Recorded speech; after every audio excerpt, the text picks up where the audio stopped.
Hello, and welcome to School Finance Live. I'm Dr. Casey Summers, proud superintendent of the Peoria Unified School District. I want to thank you for taking some time out of your busy week to join us as we explore the ins and outs of school finance. This fall, our schools are alive with student achievement in academics, athletics, and the arts. And we're also celebrating our fabulous business services team, who once again earned national recognition for excellence in financial reporting. These awards mark more than 35 consecutive years of outstanding financial accountability in Peoria Unified. Why does that matter?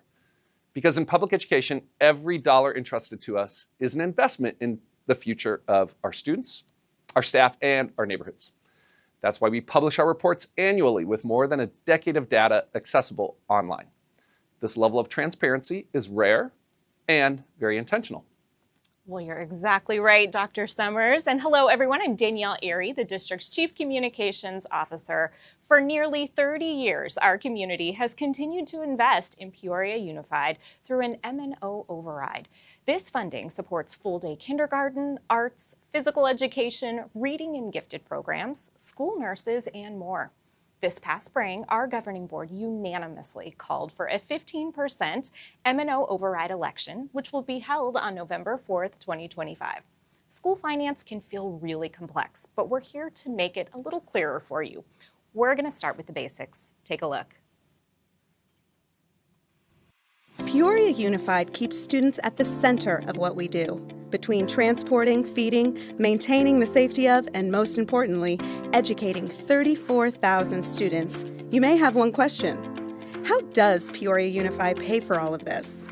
Welcome to School Finance 101. Many of the programs that make Peoria Unified a leader in education come from our current M&O override.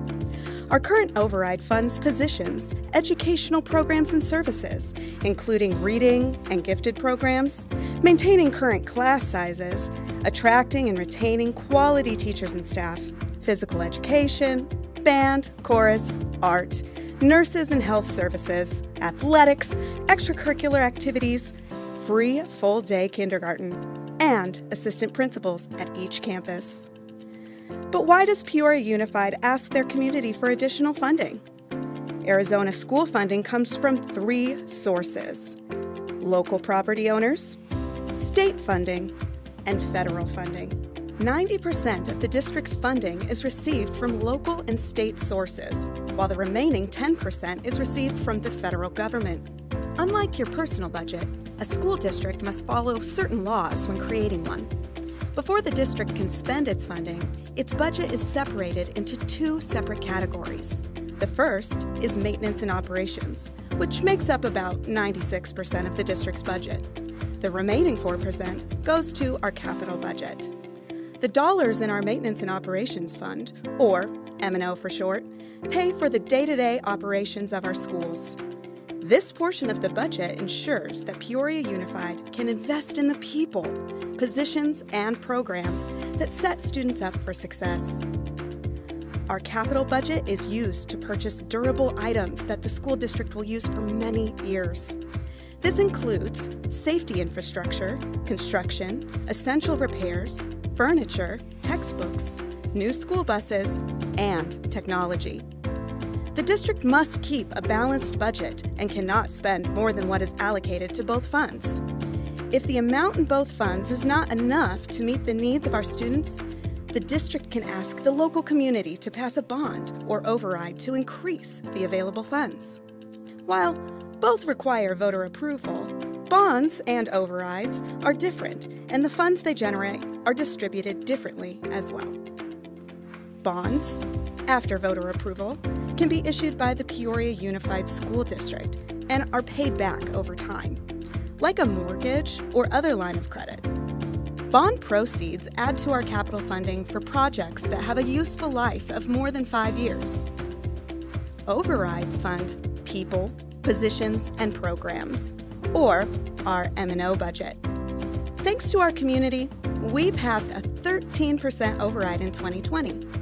If this November's override is not approved, the district will face a budget reduction of approximately $33 million, leading to cuts in current people, positions and programs, including reading and gifted programs, maintaining current class sizes, attracting and retaining quality teachers and staff, physical education, band, chorus, art, nurses and health services, athletics, extracurricular activities, free full-day kindergarten, and assistant principals at each campus. The budget reduction would begin in July 2026 and will have an immediate impact on our schools and staff. This spring, the Peoria Unified Governing Board voted unanimously to order all matters necessary for a 15% maintenance and operations budget override election to be held on November 4th, 2025. The approval of a 15% override would allow the district to increase funding for special education and school safety. If the override does not pass, the school district will begin reducing its budget by approximately $11 million beginning in fiscal year 2027, with a total reduction of approximately $33 million over 3 years. If the override does pass, the district would maintain its current programs and would increase support in areas of student safety and special education programming. The M&O override is funded from a levy of ad valorem taxes on all taxable property, limited assessed valuation, within the Peoria Unified School District, which is different from the value listed on Zillow or Redfin. If approved, the override will result in an estimated average annual tax of $130 per $100,000 of assessed valuation for residential property owners. The estimated tax rate for a homeowner would be $1.30 per $100 of net assessed valuation. School finance is complicated, but Peoria Unified is committed to providing financial transparency and serving as good stewards of its resources. The district makes an annual presentation to the community each October, sharing how voter-approved dollars are spent. Peoria Unified recently received the Certificate of Excellence in Financial Reporting, granted by the Association of School Business Officials International. Peoria Unified earned the Certificate of Excellence for its annual comprehensive financial report for the fiscal year ending June 30th, 2024. To receive the Certificate of Excellence Award, Peoria Unified demonstrated specific guidelines for effective financial reporting recognized by school business officials. This award represents a significant achievement and reflects the district's commitment to transparency and high-quality financial reporting. School districts that earn the COE have demonstrated an extraordinary commitment to these principles, and participation in the COE program highlights a school district's dedication to financial accountability. Submitted annual comprehensive financial reports are rigorously reviewed by a panel of experienced financial professionals who provide constructive feedback to further enhance the quality of future reports. Districts that meet the program's stringent requirements are awarded the Certificate of Excellence, a distinction that also supports bond ratings and continuing bond disclosure processes. Peoria Unified has proudly received the COE Award from the ASBO for more than 30 consecutive years. In addition, Peoria Unified has detailed financial information, including 10 years' worth of budget reports and financial audits that account for how each dollar is spent. Available on its website at peoriaunified.org.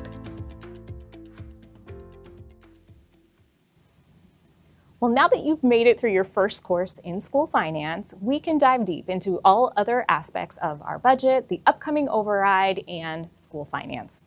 We recently reached out to our community and asked that they submit questions about the budget and how we spend money in our district.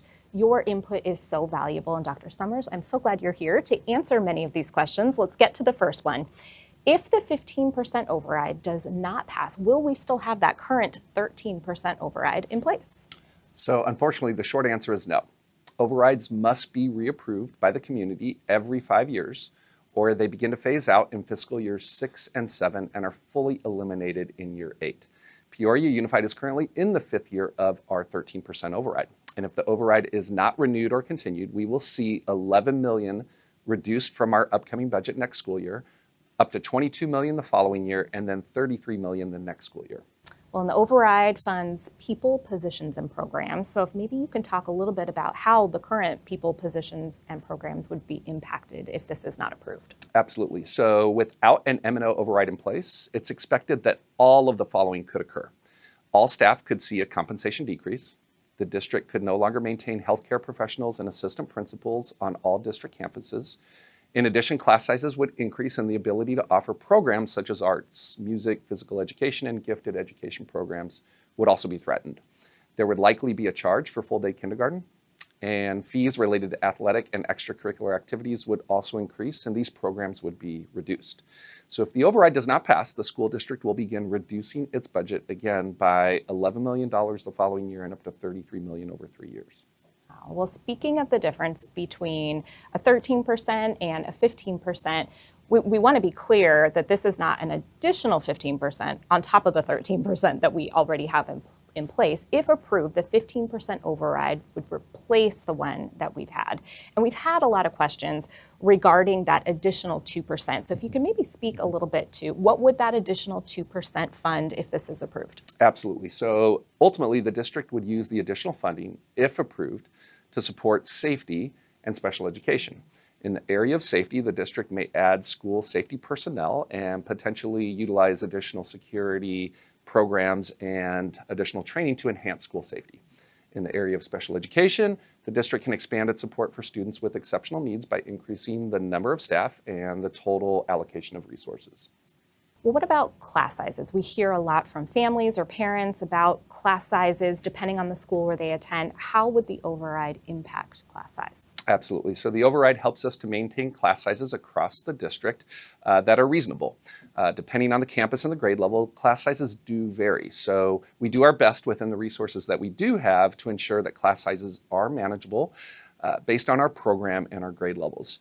Our average class size in the district is about 18 and a half. However, we know that this can greatly vary. Class size is a direct result of our current staffing, and one factor related to staffing is the number of high-quality teachers. Very, very important. Well, what about our district's carry forward, or sometimes called like a savings? But can you speak to what is it? What is a district's carry forward? Maybe why is it important? What do we do with it? Absolutely. So our carry forward is very similar to a savings account that you may have as part of your own family or personal budget. Carry forward balances consist of unused revenues from the previous or current fiscal years that can be used in future years to help with budget capacity. So for instance, our capital budget carry forward paid for projects such as the Lake Pleasant new educational building, updated technology, our social studies textbook adoption. Similarly, our maintenance and operations budget carry forward allows us to give our employees a 2% compensation increase last year, while other districts had no compensation increase or had to implement furlough days. At Peoria Unified, we find a budget carry forward creates financial stability and allows flexibility to respond to needs without making sudden cuts. And having an adequate carry forward ensures the district is prepared for unexpected costs and changes in funding. Well, and I think our community should feel really good knowing that we have strategically used our carry forward in the past and that we'll have a plan to do that in the future too. So thank you for that. What about our community if they have additional questions, if they want to learn more about our budget? So our sound financial practices support bond ratings, community confidence, and the longer-term sustainability of all of our programs, whether it's arts education, career and technical education, or special education services. Our ability to deliver high-quality instruction depends on our ability to be a good steward of those resources, a big feature of our strategic plan, of course, as well. And we invite our community to always explore and interact with our financial reports, attend budget hearings, and engage with us in shaping the future. And more than a decade worth of financial reports and budgets are available on our website at www.peoriaunified.org/budget. A lot of resources there for the community, so that's really important. Well, most of the community probably just received or is about to receive their annual tax statement in the mail, so that's coming through if they're checking the mail. What do you want people to know about that tax statement? Absolutely. So it's really good timing because our community can use this to go to our website, enter in their assessed valuation. It's important to use the amount on your tax statement and not necessarily the value listed on Redfin or Zillow. But we have a tax calculator that will estimate the approximate cost for that household if the override is approved. And for the average home in Peoria Unified valued at $300,000, it is about $3 of increase per month. So that's essentially how you can do some of the mental math, or go to the website to get that additional information. That's really good information. Well, thank you. Thank you, Dr. Summers, for answering those questions. And we really want to thank the community for joining us in this really important conversation. In Peoria Unified, we're committed to keeping our community informed and engaged. We want you to know that this isn't the end. If you have additional questions, we welcome them. We invite you to reach out to us by emailing us at pusdpr@pusd11.net. Thank you for your continued support of Peoria Unified. Thank you, Mrs. Airy. Thank you.